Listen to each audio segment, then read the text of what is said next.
is don't try and overcome evil in the world by doing evil in return, but rather do good. So you can see that in verse 9 if you've got a Bible in front of you, where Paul says, hate what is evil, cling to what is good. And then in the middle of our reading today, 17, don't repay anyone evil for evil.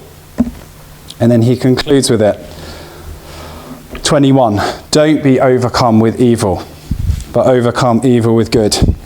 Now, I wasn't particularly great at my GCSE English, but I do remember the thing about if the author, you start by saying what you're going to say it, and then you say what you've said. And that's what Paul does in this little section of Romans, doesn't he? He tells us what he's going to say. He says it, and then he tells us what he said right at the end. Don't respond to evil with evil in return, but instead do what is good. And these verses 14 to 17, he unpacks for us or illustrates for us more what that looks like in practice, particularly in our relationships. And these relationships are predominantly actually ones that occur that we have with everybody, not just those within the church family, if we're a Christian here today and part of the church family here.